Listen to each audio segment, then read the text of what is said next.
Hi, this is Joel with WestAIR Heating and Cooling. I'm here today to show you how to use your Honeywell T4 Thermostat. The temperature here is the temperature that's inside the house. The setting above that is what you're setting it for. You have three options on your thermostat. There's heat, cool, and off. To adjust between those, you hit the mode button.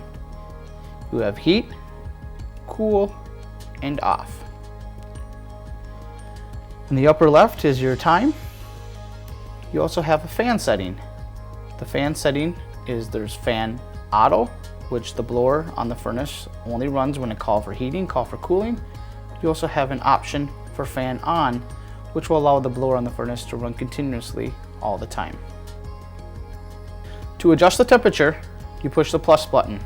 That will raise the temperature. Push the minus button to lower the temperature.